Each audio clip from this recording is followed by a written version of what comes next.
Et tout de suite, Philippe, c'est l'infomédia du jour. L'infomédia du jour, c'est l'histoire d'une cagnotte qui nous a donné des idées. Plusieurs grands reporters français et qui ont en commun d'avoir couvert la chute de Saddam Hussein ont lancé une cagnotte pour venir en aide à leurs fixeurs en Irak. Les fixeurs, ce sont ces hommes de l'ombre qui peuvent être à la fois l'interprète, le guide, le chauffeur, le GPS, la nounou des grands reporters qui découvrent un pays en guerre et qui sont parfois eux-mêmes journalistes. Les fixeurs, en l'occurrence, là il s'agit d'un Irakien qui avait été fixeur en Irak en 2002-2003. Il s'appelle Mohamed. Aujourd'hui, il a 54 ans. Il est réfugié aux États-Unis car sa demande a été rejetée par la France. Il tient une petite boutique, mais sans aide. Son magasin est vide, d'où son SOS. Il a besoin d'un peu de trésorerie pour pouvoir acheter son premier stock de marchandises. Bien sûr, on va vous communiquer le lieu, le lien de la cagnotte pour l'aider, mais c'est surtout l'occasion pour nous, on est une émission média, de vous faire découvrir ces fixeurs inconnus du grand public. Qui sont-ils? Comment les journalistes les recrutent-ils? Sont-ils vraiment indispensables sur les terrains de guerre et même quand il n'y a pas de guerre? Pour en parler, je reçois Benjamin Vincent. Bonjour Benjamin. Bonjour Philippe. Vous êtes journaliste à Watch TV, la télé d'innovation, ancien grand reporter pour Europe 1 et dans C'est dans l'air. Vous avez eu comme fixeur Mohamed et vous êtes l'un des signataires de cet appel pour lui venir en aide. À vos côtés, Saïd. Bonjour Saïd. Bonjour. Vous êtes franco-iranien et vous avez été le fixeur de journalistes français dont certains sont à Europe 1, américains, en Afghanistan, en Iran, en Irak. Ma première question est pour vous, Benjamin. Dans quelles conditions avez-vous été amené à travailler avec Mohamed? En avril 2003, j'arrive à Bagdad. J'y arrive pour la première fois. Et en fait, je vais faire une sorte de mini-casting dans le hall de l'hôtel où je m'installe. Il y a quelques Irakiens qui parlent français, qui sont volontaires pour aider les journalistes. Et parmi eux, il y a Mohamed, effectivement. Alors, on m'avait parlé de lui parce que je suis pas du tout le premier d'Europe 1 à l'époque à arriver à Bagdad. Il avait déjà une grosse cote parce qu'il était débrouillard, il comprenait notre métier, nos contraintes. Et donc, voilà, je parle quelques instants avec lui et je fais mon choix très vite et on décide de travailler ensemble. Je pars pour 15 jours et je vais rester 3 mois en fait en Irak. On va raconter comment se passe le travail sur place, mais d'abord, lui, son histoire personnelle est incroyable à raconter. Oui, parce que il est francophile. Hein, il a étudié en partie en France. Il est revenu pour sa formation de militaire. Il était dans l'armée de l'air irakienne, donc il a appris les systèmes de communication des Mirages français. Hein, donc il est ingénieur de pointe. Et puis pendant la guerre, tout le régime s'écroule, tout le système irakien s'écroule, il n'a plus de boulot et il décide de se mettre au service de la presse, d'aider les journalistes à faire leur travail en se disant que avec ses contacts, avec sa connaissance de Bagdad et de l'Irak, avec effectivement ses capacités de traducteur aussi qui sont hyper importantes pour nous, il va pouvoir aider la presse française à couvrir le conflit. Donc mes copains qui ont co-signé cet appel et cette cagnotte avec moi ont travaillé avec lui, ont commencé à travailler avec lui. Nicolas Tenev qui est là a couvert le début de la guerre notamment, et en fait le rôle d'un fixeur c'est essentiel quand on arrive dans un pays et dans ce contexte-là, parce que en fait, comme vous le disiez très bien Philippe, c'est un peu notre homme à tout faire, et c'est pas péjoratif Saïd pour vous, pas du tout. Mais le rôle de traducteur il est presque anecdotique. Mais je voudrais que vous racontiez la suite qui est arrivée à Mohamed, parce qu'après il a vécu des déboires et c'est pour ça qu'on est en train de l'aider. Après on va parler du rôle des fixeurs. Absolument. Et notamment avec Saïd. Absolument. Mais la fin de l'histoire de Mohamed. Alors, la fin de l'histoire, c'est qu'il va aider toute la presse française, les plus grands médias européens bien sûr, C'est dans l'air, Le Monde, Le Point, Le Parisien, La Croix, M6, même la presse écrite a besoin de fixeurs. Absolument. Ouais. Tous les journalistes qui se trouvent sur ces terrains-là ont besoin d'un coup de main et de plus d'un coup de main. Et donc, pendant cette période-là, en fait, il est très actif. Il travaille 7 jours sur 7. Il met de l'argent de côté. Alors, c'est des dollars, des billets de $100 qu'on apporte avec nous de France parce qu'il n'y a plus de banque, il n'y a plus de carte bleue, il n'y a plus rien. Donc, il a une planque chez lui et il stocke l'argent, les économies qu'il réalise. Et puis, à la fin de la guerre, en fait, un missile touche le premier étage de sa maison. Et toutes ces économies, tout ce qu'il avait prévu pour rebondir pour l'après-guerre, part en fumée et il se retrouve sans rien. Alors pendant 10 ans, il va faire des petits boulots, il va bosser sous contrat, des petites missions notamment pour quelques boîtes françaises. Et puis la situation ne cesse de se dégrader. En 2017-2018, il fait une demande d'asile en France. Son dossier est nickel. On lui fait savoir que ça va marcher. Et puis il reçoit un mail disant que sa demande d'asile est rejetée. Et là, c'est un monde qui s'écroule. Et donc c'était il y a 1 an et demi, grosso modo. Est-ce qu'on raconte la fin de l'histoire tout de suite, Philippe? On va la raconter juste après, parce que je veux savoir comment Saïd, qui est à côté de vous, est devenu lui-même fixeur. C'est quoi votre histoire personnelle? Vous étiez où? Ça se passait? Vous étiez dans quelle ville? Moi, j'avais déjà commencé la presse française en 87. Ouais. Et vous étiez en Iran? Non, à Paris. D'accord. Je travaillais pour des agences de presse françaises, agences photo à l'époque. D'accord.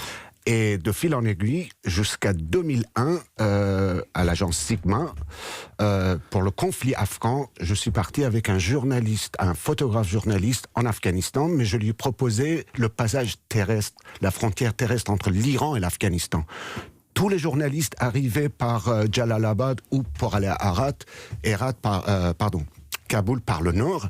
Moi, je lui proposais d'aller en Iran, prendre le visa le passage entre l'Iran et l'Afghanistan, un visa aller-retour, et aller couvrir la ville Herat. Parce que vous êtes iranien. Voilà. Donc, ça a été un petit peu Enfin, on a bluffé le directeur et le rédacteur de l'agence parce que j'étais pas censé d'aller en Afghanistan. Premier coup de poker, ça marche. Et qu'est-ce qui fait que vous vous dites, tiens, je vais en faire un métier? J'ai le sang de journaliste. Mon père était journaliste en Iran pendant plus de 40 ans. Sous le Shah? Oui. Et donc, moi, en tant que fils unique, j'ai toujours appris, j'ai toujours vu les amis de mon père chez moi. Il avait beaucoup d'infinité avec des Français, des Anglais. Il faisait pas mal de voyages à l'époque. Et alors, quand vous travailliez comme fixeur, ça se passait où? Ça se passait à Téhéran, en Iran? Alors, il fallait d'abord aller à l'ambassade d'Iran à Paris, demander une visa de presse pour le journaliste. Moi, en tant que double nationalité, j'avais les 2 passeports. Ouais. Je partais en Iran et je recevais le journaliste ou je partais avec lui. Ouais. Mais c'était le régime des mollahs? C'était à partir de 2001, voilà. Et alors, est-ce que ça change? Comment on travaille au quotidien alors que c'est un régime, pour le moins qu'on puisse dire, policier qui surveille ces sujets? Alors, à cette époque-là, c'était, rappelez-vous, c'était pendant la présidentielle de Khatami, le soi-disant modéré. D'accord. Et ils avaient ouvert un peu les portes aux journalistes étrangers, mais du moment qu'ils ne faisaient pas la vague, d'après eux. Et ils nous laissaient sortir du pays, rentrer, et on a fait la même chose. J'ai fait la même chose en 2003 avec un journaliste, un photographe de l'agence Gamma. Et il y avait une journaliste de Paris Match qui devait nous suivre, mais ils ont refusé le visa à cette journaliste. Je ne vais pas citer son nom. Et on a fait pareil. On est parti en Iran, on a traversé la frontière Kurdistan d'Iran pour aller en Kurdistan d'Irak. Comment ça se passe, les relations entre un fixeur, un journaliste sur le terrain? Ça tombe très bien, dans le studio, on a un journaliste et un fixeur. On va leur demander. On continue dans un instant à parler du métier de fixeur, ceux qui négocient avec les militaires, aident à obtenir des interviews et jouent même les traducteurs pour des journalistes dans des pays souvent en guerre. Alors restez avec nous pour la suite de l'infomédia du jour sur Europe 1.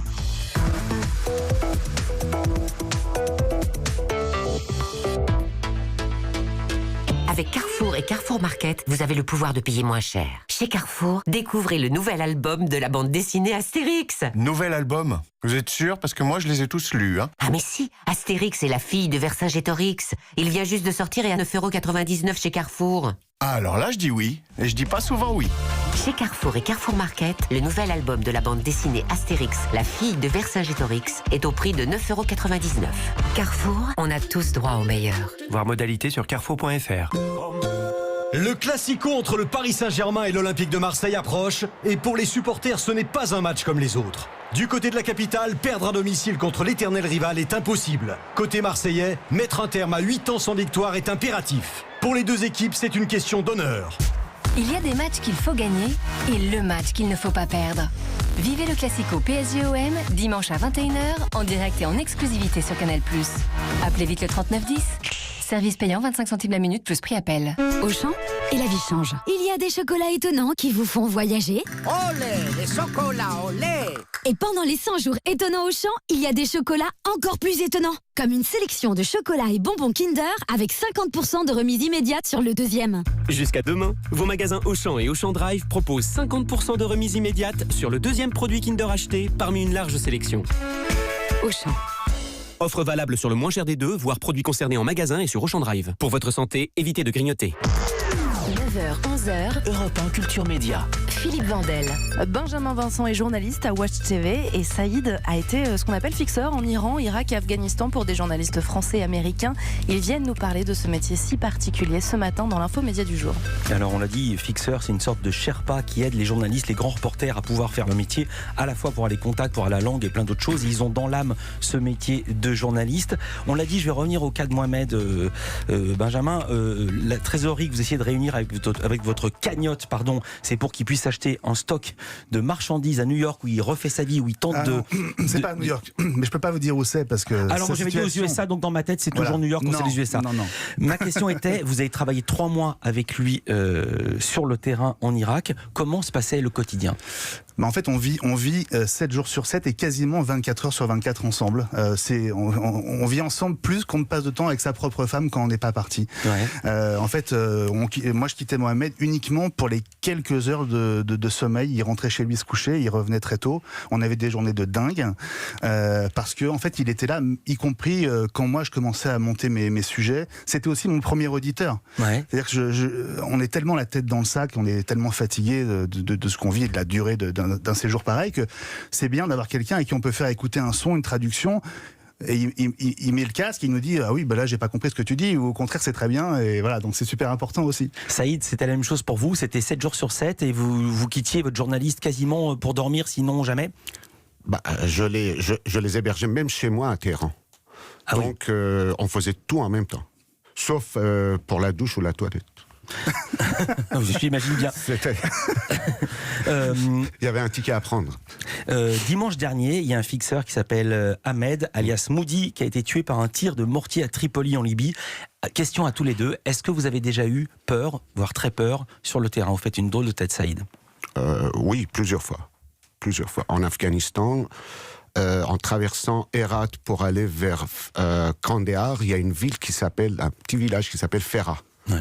Et là, on était avec les Moudjahidines de Ismail Khan, on l'appelait le lion de Herat, qui s'était battu autrefois contre les soviétiques.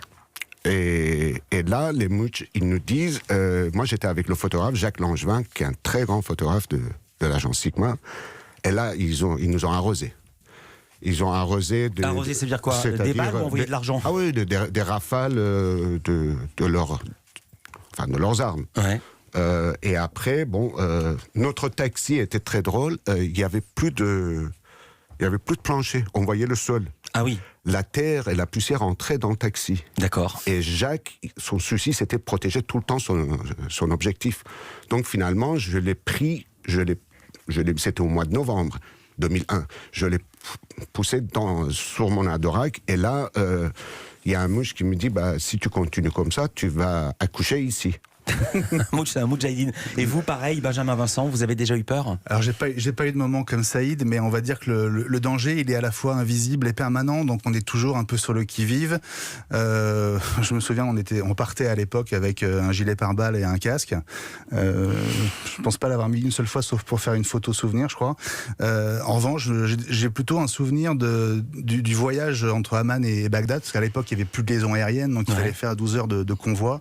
Et on passait par des villages sympathiques à l'époque comme Fallujah et Ramadi, où notamment un journaliste américain s'était pris une balle, alors une balle perdue, mais quand même on n'était pas totalement rassurés. Donc voilà, il y a des moments du parcours où on passait sur des routes défoncées à 140 km/h dans des 4x4. D'un mot, Saïd, est-ce que parfois vous dites à votre journaliste non, on n'y va pas, là c'est trop dangereux? Ou est-ce que vous êtes aussi casse-cou que les journalistes? Vous avez déjà dit non? J'ai dit déjà non, mais j'ai dit non à quelques journalistes un peu... Pour moi, ils n'avaient pas l'expérience de l'Iran. D'accord. Mais en Irak ou en Afghanistan, j'écoutais un peu les baroudeurs. Même question, est-ce qu'on vous a déjà dit non? Est-ce que le fixeur dit non, là, ce que tu veux faire, c'est trop dangereux? Moi, Mohamed me rappelait à l'heure, en fait, parce qu'on était soumis au couvre-feu des Américains, comme tout le monde. Et donc, quand on partait un peu loin de Bagdad pour des reportages, il maîtrisait bien les distances et il prenait toujours une marche, parce que Mohamed voulait pas prendre trop de risques non plus. Et donc, voilà, c'était aussi ma pendule. Et il me disait, maintenant, il faut partir. En Iran, Saïd, vous avez été arrêté? Oui. Sous quel prétexte? Et vous êtes resté combien de temps enfermé? En 2009, rappelez-vous, il y a eu la réélection frauduleuse de Ahmadinejad. Bon, le peuple s'est manifesté contre sa réélection. Moi, j'étais censé en même temps faire un petit reportage pour Canal+, pour Effet Papillon, et en même temps, je voulais voir qu'est-ce qui se passe dans la ville. Donc j'étais à plein de Téhéran, en plein de ville, et j'avais mon petit appareil photo sur moi. Et quand j'ai vu que ça part dans tous les sens, et j'ai pris un taxi, comme on disait, des navettes à Téhéran, et là, ma main, j'avais une montre avec un cadran rond, près de la fenêtre. Et les miliciens qui sont habillés en civil à Téhéran, c'est la force parallèle. Ils ont arrêté le taxi, ils ont cru que le cadran de ma montre, c'est un appareil photo. Ils m'ont fait descendre de taxi et après, ça s'est terminé avec 19 jours prison et vigne. Voilà. D'accord. Et vous-même, vous avez déjà été arrêté ? Non, pas été arrêté. Moi, je suis arrivé au moment où vraiment le régime s'était effondré, donc il n'y avait plus rien qui tenait debout en Irak, il n'y avait plus de police, plus de justice, plus d'hôpitaux, plus rien. Donc tout le monde se baladait avec des armes dans la rue, pillait les immeubles et chacun faisait un peu ce qu'il voulait. La question qui fâche, c'est bien payer un fixeur ? Moi, j'ai jamais pensé à ça, sincèrement. Parce que on faisait un travail ensemble avec le journaliste. On partait soit avec le cadreur de Paris, soit je l'attendais. On négociait quelque chose pour la diffusion sur une chaîne quelconque, peu importe, M6 ou France 2 ou TF1. Et après, j'ai jamais refusé les cadeaux. Mais on sait que ça coûte cher. On sait que les journalistes, ils partent avec de l'argent liquide parce qu'il y a souvent, il n'y a plus que ça sur les terrains en guerre. L'objectif de la cagnotte, c'est pour aider Mohamed et votre copain Momo. Vous voulez combien d'euros ? Vous en êtes à combien ? Et où est-ce qu'on peut envoyer de l'argent ? Alors, il a besoin de 15 000 euros pour recommencer une nouvelle vie. Ouais. L'objectif, in fine, il est dramatique. C'est d'éviter l'expulsion et c'est d'éviter le retour en Irak.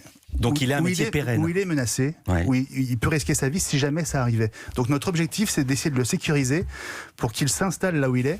Et donc on sait que pour ça, il a besoin de 15 000 euros parce que oui, il a trouvé un fonds de commerce, mais les étagères sont vides et on veut l'aider à amorcer son business. Avec un business, il aura peut-être un visa. Alors on va donner l'adresse de la cagnotte. C'est une cagnotte sur Litchi, qui est un site bien connu pour ça. Absolument, donc c'est Litchi, LEETCHI.com/C, comme la lettre C, / pour Momo. D'accord, litchi.com/C. 1 euro, 10 euros, 100 euros, beaucoup plus. Et on a besoin de tout le monde parce qu'on est à 2500 euros et on a besoin de 15 000 pour lui. On va donner évidemment l'adresse de la cagnotte sur le site d'Europe 1. Je vais la redire, litchi.com/C. C'est très important, ne me demandez pas pourquoi.